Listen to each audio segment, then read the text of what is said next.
Hello, Louise here again, one half of the Ailene Lynn Ray writing team and your pajama archivist for Eileen's Arcane Archive.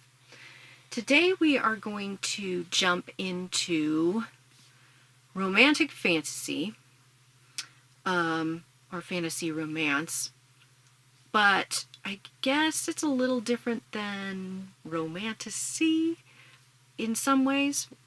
I'm not exactly sure what the difference is, but fantasy romance seems to have a lot more going on in the story. It's more kind of a cross between epic fantasy with romance as the core. And this series of books by Heather Frost, the Esperance series by Heather Frost, has been recommended to me time and time again. And it is so much more than just a romantic fantasy. To be clear, at its core, it is a slow burn, behind closed doors, enemies to lovers, forced proximity, fantasy romance, but it is so much more. It is intrigue, murder, mystery, betrayal, magic, all of those things that you love about epic fantasy, but at its core is a romantic fantasy. I will say that look at the second book in this series. It is just an absolute chonker, and it is something like, 651 pages, and the type is tiny in the second book.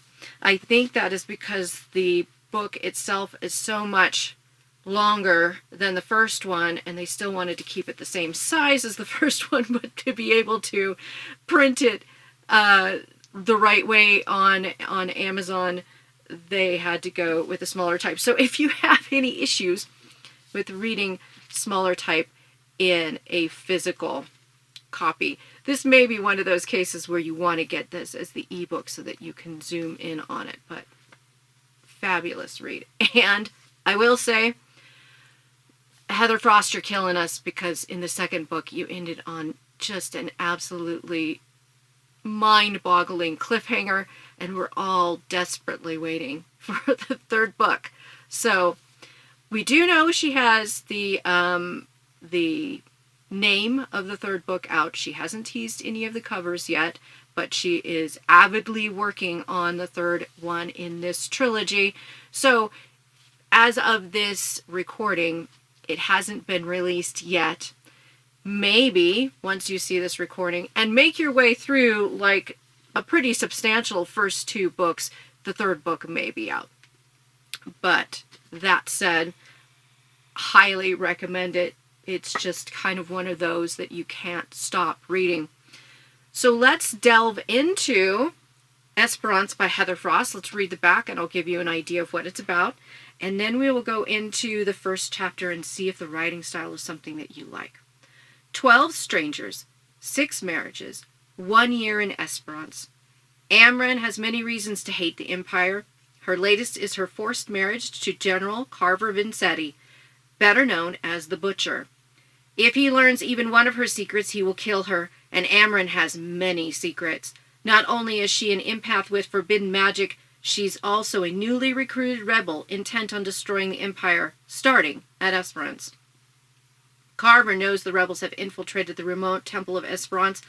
His job is to hunt them down before they can wreck the Emperor's new peace. Despite the demons that haunt him, Carver is intent on his mission, but he's not prepared for Amren. From her fiery red hair to her surprising wit, his new wife has captured his attention. The attraction that flares between them is undeniable. Now, he just has to determine if she's the enemy. When the newly married couples become targets in a violent game, Esperance becomes more dangerous than anyone anticipated. Carver and Amren are about to discover that no one is exactly who they appear to be, especially each other. So, let's dig into some of this intrigue and swoony romance. Find your comfy space, your beverage of choice.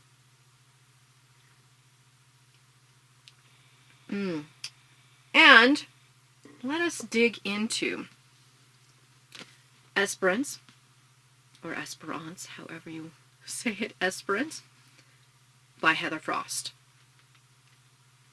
Chapter 1, Amren. Carver Vincetti. The name rang in Amren's ears as the tall double doors swung open, revealing a long aisle that stretched the length of the vaulted chapel.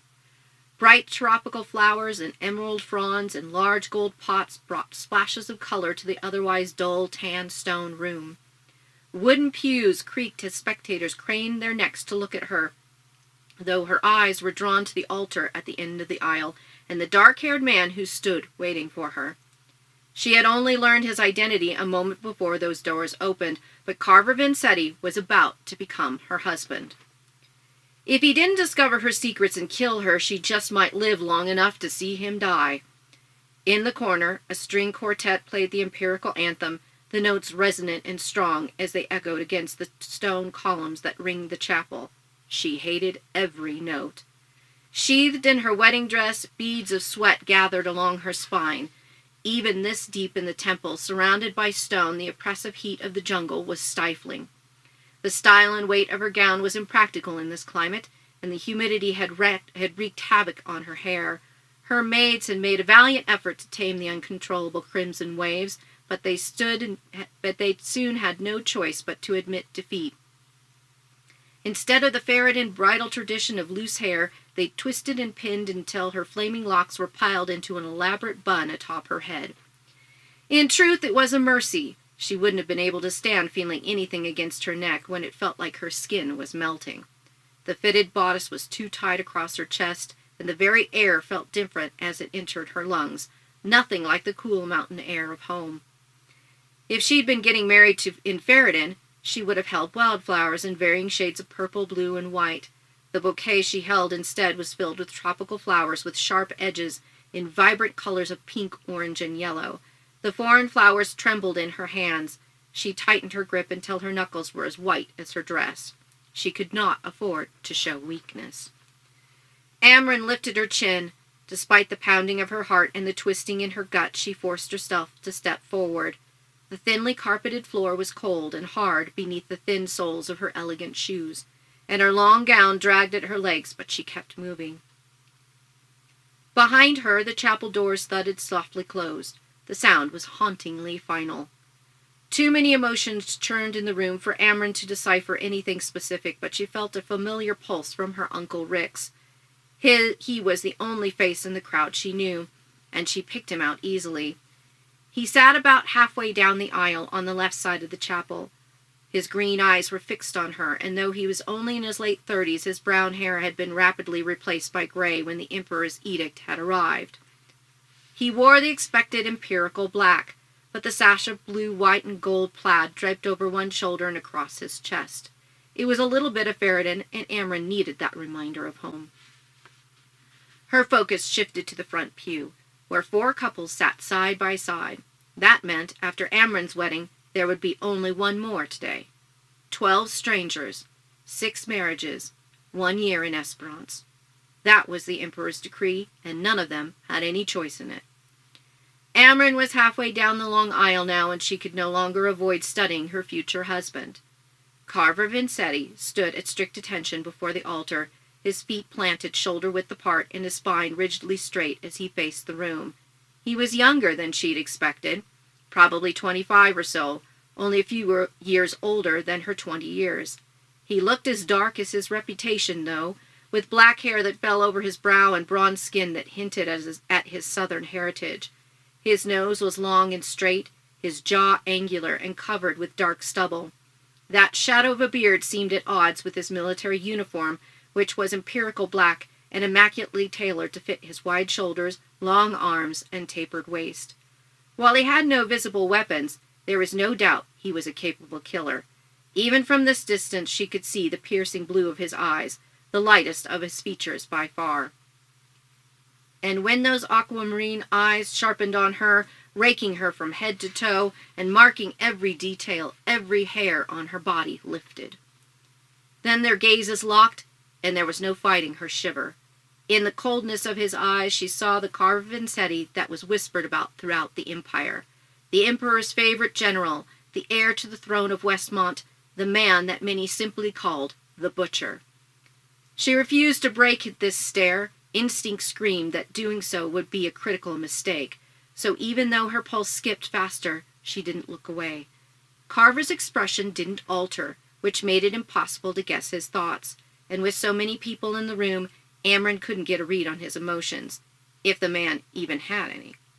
Finally, and yet far too soon, she stood before him. He was taller than her by nearly a head, but she lifted her chin in order to keep his gaze. He held out a hand, and under the watchful eyes of the High Cleric and a chapel full of witnesses, she set her palm against his. Carver's long fingers curled around hers, his grip strong yet surprisingly careful, as if he feared his larger hand would crush hers. His skin was rough with calluses, and he wore a silver ring with a simple band on his forefinger. He smelled of warm sandalwood with a hint of spice. Standing this close to him, she could see a pale scar that traced over his chin, nearly hidden by the black stubble that coated the lower half of his face. Carver turned, pulling her with him to face the altar and the High Cleric. The older man had a shaved head, as all clerics did, though his robes were more elaborate and colorful than the simple brown ones the low-ranking clerics wore. He gave them a small smile and gestured for them to kneel at the altar. The music faded as they knelt together on the narrow cushioned bench, their hands still joined. The High Cleric began to recite the marriage prayer. It was filled with promises of love, care, trust, and fidelity, and Amren let the meaningless words float over her. Now that she was closer to Carver, she might be able to discern his emotions from all the other chaotic feelings in the room. She glanced sideways, relaxing slightly when she saw his attention riveted on the High Cleric. His jaw was set firmly, but not harshly, a soldier accepting orders. As she studied his profile, it truly appeared that Carver felt nothing. So she reached out with her empathic sense, gently probing the space between them until finally she felt him. Carver Vincetti was not motionless.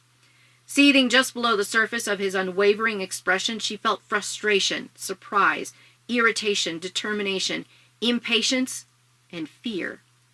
Shock rippled through her, and she must have made some sound or tightened her hold on his hand because his blue eyes darted to hers. This time she was prepared for the intensity of his stare, but she was not prepared for the slight twist of his lips. The smile was small, but it altered his entire bearing. The remoteness, the cold intensity, it vanished in an instant, replaced with a half-smile so devastatingly handsome there was an unwanted flutter in her stomach. Unwilling to process that, she sternly reminded herself who he was. The enemy. Though she hadn't returned his smile, his grew into a smirk, and Amren felt his sudden spike of amusement. He was mocking her somehow, though she hadn't done or said anything. She jerked her eyes away, pretending to focus on the High Cleric, but the color in her cheeks grew as Carver continued to watch her. It was time for the oaths. Do you, Amren Lucas, swear upon the divinities that you will love, protect, and cherish Carver Vincetti until death, and revere him as your husband? Her stomach cramped, and her voice came out a little hoarse as she responded to the cleric. I swear. Carver still eyed her profile, and his hand tightened around hers. An innocuous tick, she thought. And do you, Carver Vincetti, swear upon the divinities that you will love, protect, and cherish Amren Lucas until death and revere her as your wife? I swear. Carver's voice was deep and smooth, and without hesitation. The High Cleric easily continued his practiced words. Then before the all-seeing divinities and these witnesses, you are now married. Please rise.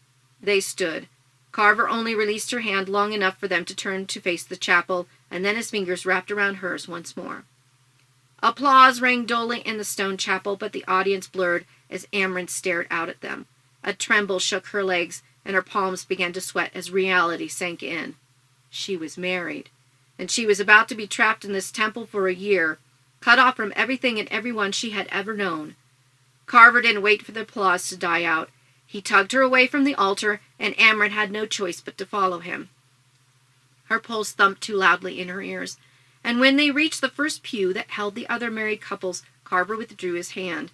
She did not miss the way his fingers flexed, as if even the ghost of her touch bothered him. They joined the couples on the first pew, and Amren slid a fraction away so their shoulders wouldn't accidentally brush. She wanted to bolt from the room, but instead she braced herself for the last marriage. She was not prepared to see the man who took Carver's place at the altar, Prince Argent Vane, heir to the Crathan Empire. She never would have imagined that he would take part in his grandfather's scheme for peace, and she was clearly not alone. Murmurs broke out as shock pulsed through the room, dominating all other emotions. Witnesses straightened sharply, and the whispering only died when the music started once more, and the double doors swept open to reveal the final bride. She was beautiful, with long black hair and rich brown skin. Her wedding gown was as long as Amren's, but her train stretched out far behind her. Her smile was shy as she met Prince Argent's gaze across the chapel, and despite the sea of emotions that clouded everything, Amren could feel the spark of the woman's love and joy, and surprisingly, Amren felt it echoed in Argent as he grinned at his bride. As the High Cleric began the marriage ceremony for the Imperial Prince, dread rippled through Amren. Had the Rising known he would be there? Did the rebels plan to assassinate the future Emperor while he was stuck in Esperance with the rest of them? She supposed in the end it didn't matter. The Emperor had summoned them all to this temple in an effort to save the Empire. Instead, Esperance would be its undoing. Amren was here to make sure of it. And that is Chapter 1 of Esperance by Heather Frost, a fantasy romance. If you like what you heard, then I would encourage you to look at the details below this video and find where you can get a copy for yourself. And if you enjoy these videos, I encourage you to like and subscribe to Aileen's Arcane Archive. It would help us out a lot. Thank you so much for being here with me today, and I hope that your day goes well, and as always, your life is a story, so go out and live it.